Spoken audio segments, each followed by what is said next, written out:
"Sir, you're under citizen's arrest for tanking our property values."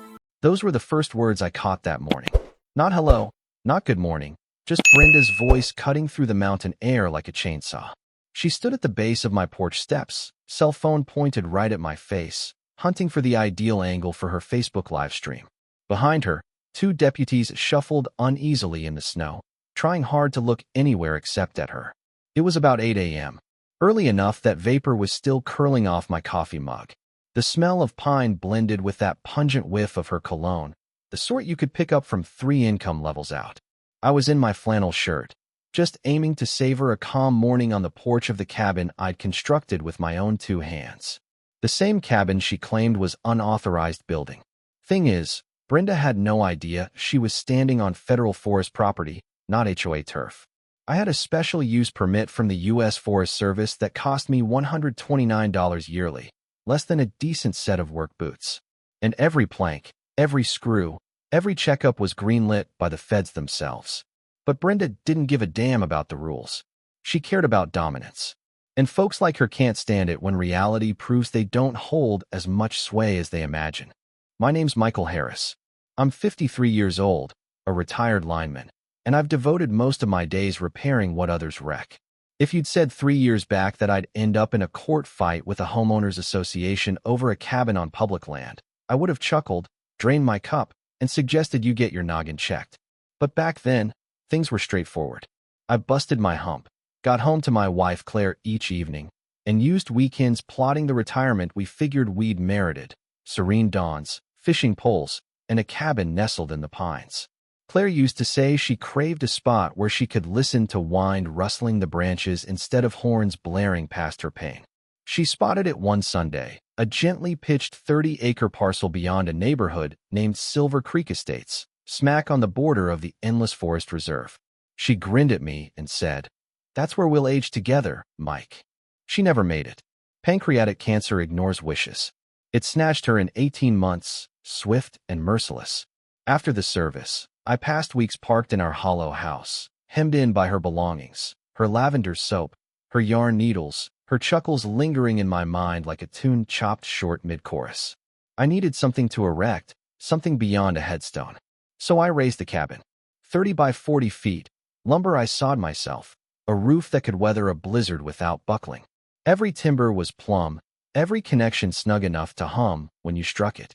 I quarried rock for the fireplace by hand, set the concrete bases in the downpour, and etched her initials into the initial base stone. It wasn't merely a structure. It was healing wrapped in the form of a dwelling. By the finish, I'd cleared every local review. Shoot, the examiner asked if I'd think about some freelance gigs. That's when Brenda Monroe appeared, notepad clutched, stilettos sinking in the dirt, tone dripping entitlement. "This building fails our design guidelines," she stated, cocking her head like a magistrate poised to deliver a verdict. I grinned and poured her a cup. "It's on federal ground, Brenda, not HOA territory. You got zero say here." She eyed me like I'd just slighted her forebears. Forest Service approvals don't trump neighborhood power. I recall chuckling softly. They sure do. Supremacy Clause, Article 6. Feel free to Google it. That landed poorly. 7 days on, I received my initial HOA infraction notice. $50 daily till I tore down the offending build. On a pension, that's food and pills. It was clear Brenda wasn't upholding a policy. She was angling to run me off. And she wasn't coy about the reason. She once whispered to a neighbor, "Folks like him dragged down the vibe of this spot." I'd logged 30 years keeping power flowing amid storms and gales. I wasn't fixing to be steamrolled by a lady whose notion of struggle was a chipped nail. 14 days later, I got a summons. Urgent HOA board session. I showed up more from intrigue than duty. The rec center reeked of rug shampoo and day-old brew. Metal chairs sat in neat lines like a tribunal. Brenda loomed up front next to a sputtering projector, slides at the ready. Opening frame. Safeguarding Silver Creek home values. A neighborhood emergency. You've not truly existed till you've seen somebody wield a PowerPoint to vilify a guy for raising a cabin. She advanced through snaps of my site, taken from below, mid-build, muck all over. It resembled a prepper hideout ad. "This unlawful build," she proclaimed, "endangers every resident's stake." From the rear, Sam Ortega, my neighbor and former Marine, The type whose grip could warp steel, lifted his hand. Brenda, I pitched in hauling Mike's timbers. He's been quieter than a chapel on Monday. What gripes are you on about? The complainers chose privacy, she answered slickly. Private, eh? Mighty handy, Sam grumbled. Then she unleashed the zinger. Dismantle the build in 30 days or face $500 daily penalties. That's when I rose. Decades of breaking down power surges to frazzled folks had shown me steady trumps yelling. I spread out my charts, my clearances, my Forest Service papers. You're overstepping, Brenda, I stated. This plot's under federal oversight. And get this exact haul breaches county buffer rules by 8 feet. Erected in 2019, just 2 years post that laws kick in. You could sense the oxygen drain from the space. She turned scarlet, mumbled about unique situations, and wrapped the session before probes could deepen. I wish I could claim that settled it. It didn't. 21 days later, I watched a county rig roll in.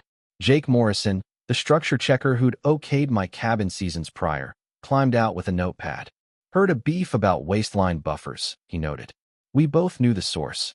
He ran a thorough once-over, slinking beneath the base, wrapping the supports, probing it all. Mike, he concluded, dusting his palms, this setup's by the book. Whoever lodged this is clueless or fibbing. I fixed him a brew, and he tipped his chin at the timberline. Log it all. Types like her don't fold when mistaken. They amp it up. He wasn't exaggerating. The following week, I returned to discover my primary feed wires sliced neat, like bolt cutters had kissed it. I've danced with live wires my career long. That wasn't storm havoc. That was on purpose. Deputy Rodriguez arrived an hour in. Young fella, keen gaze, the sort who clings to forms. He snapped the gash, gauged it all, and murmured low, "Yep, this was crafted by somebody who knew their onions." That afternoon, Sam swung by with a cold one, and that smirk ex-Marines flash pre-scrap. White Lexus was slinking near midday, he shared. Official tags. Matches the ride Brenda's hubby pilots. I held my tongue. I just rigged trail cams that evening. For units, trigger fired, tucked in the evergreens. 48 hours on, jackpot. Night vision clips captured Brenda herself lurching via my brush at 2 a.m., beam in one fist, spray can in the other. She snagged a root, fumbled a gleam. Pruners. The exact model that nicked my line. That ought to have tasted like triumph. Instead, it just wore me out. What propels someone that deep? I headed to the county recorders to sift deed files, just to grasp what legacy birthed a soul like hers. The clerk, a seasoned gal called Dorothy, guided me to grimy racks stuffed with film reels. After hours, I hit paydirt, a vintage chart from the 1920s. The soil beneath Silver Creek once was Monroe turf, her kin. 40,000 acres of pristine woods, seized in 1966 for a national road scheme that fizzled. The state grabbed it all, vowed payout that vanished. Her dad battled the suit for 12 years, forfeited his spread, his roof, and at last his breath. It struck me like a gut shot. Brenda wasn't merely some small despot. She was a teenage girl who'd seen her pop's parish battling a regime that pilfered his acres. And now, half a century on, she viewed me, a dude with a Fed nod, as the foe reborn. I parked on my deck that evening, Joe iced over, gazing at the wood edge. You can't conquer scars with briefs. I saw that if I kept clashing her style, we'd both crater. So I switched plays. I rang David Kim, a rights attorney a pal from the crew had teamed with. Then I roped in Patricia Lynn, a Forest Service rep who'd stamped my go-ahead, and Sarah Mitchell, a pension reporter who'd tracked the Monroe grab ages ago. David scanned my stack. Fed primacy's your shield, he noted. But you've truly got an opening to mend an ancient wrong. That phrase clung. Patricia probed sealed stacks. Word was, several Fed branches had bucked that grab in the 60s. The grab had been rammed by a handful of crooked suits eyeing a flip to builders. Sarah retained her scribbles from the saga and pitched reprinting it. We aimed to crack the Monroe file, not to crush Brenda, but to at last clear her old man. But she was clueless.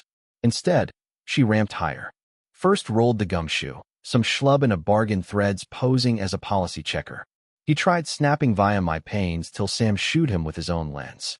Then arrived her spouse, Tom Monroe, a town council hack. He dialed Jake's boss and tagged him dirty for tilting my way.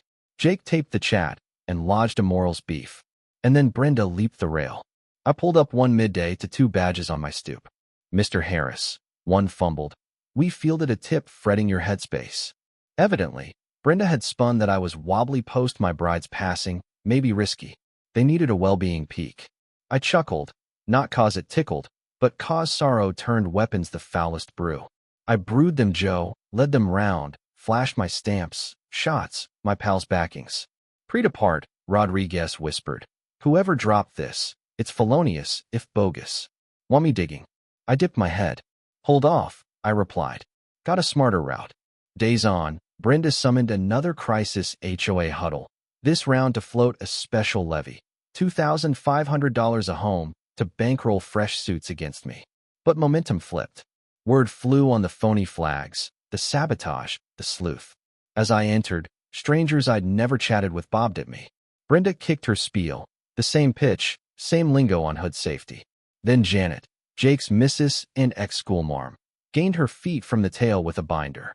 Brenda, she queried, care to unpack why $46,800 in advisor tabs flowed to firms run by board pals these past 3 years? The chamber iced. Brenda floundered, swore they were style audits. For which jobs? Janet fired. Seeing as the sole build, here's Mike's cabin, the one you're chasing. The hush after boomed. And then Tom, Brenda's man, ascended. His timbre quavered, but he met the eyes. Gotta own this, he declared. The county morals panel's probing me for leaning on a checker, and the state DA's eyeing abuse of civic gear. My bad. This overreached. Brenda's mug cycled shades ere she snatched her bag and bolted. The tally that eve ousted her as HOA head. But the tale lingered. 72 hours later, she rallied a town square, becked press, bored bigs, even a Hill staffer. She swore it was primed to spotlight Fed meddling. The venue brimmed. Credit where due, Brenda could orate. She spun her dad's yarn, the turf loss, years of double cross. For a beat, I glimpsed the teen in her anew, the lass who'd shed it all. But then she jabbed my way. And it's replaying, she hollered. This fella milks his late wife's ghost to squat on hood dirt under Fed cover. You could have caught a whisper. I gained my feet deliberate, sheath and grip. Brenda, I voiced soft, you're spot on about one bit. Your dad got shafted. He waged a fair war against a foul machine. But he wasn't bucking Fed might. He was battling rot within. Then I faced the throng. Patricia, care to share your digs? Patricia stood. The 66 Monroe snag drew fire from 3 Fed outfits.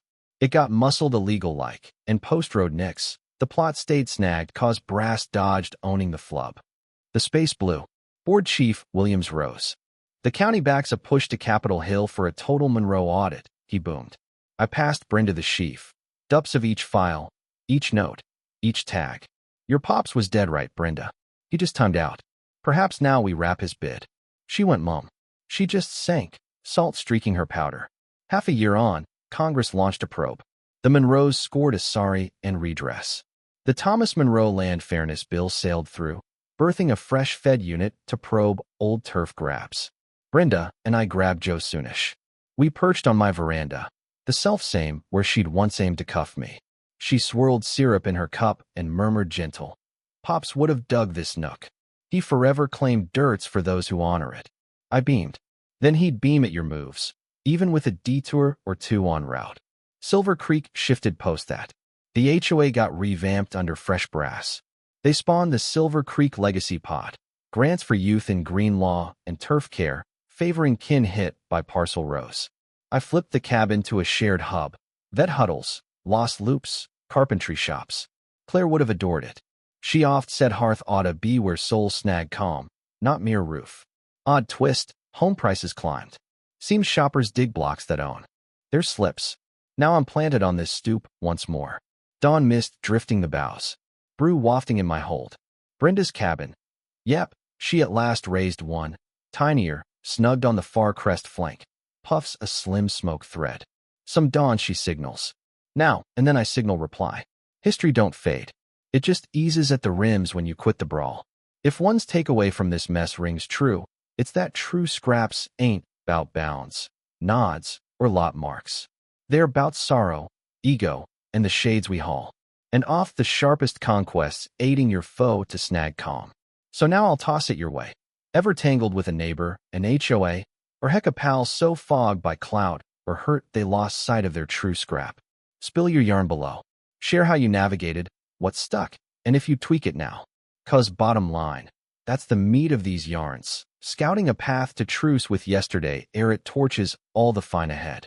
And if you're itching for the scoop on when my side yard pal tried slapping up a chopper deck sans one permit, figuring his pole ties rendered him bulletproof, well, smack that subscribe key. You won't want to skip how that crashed.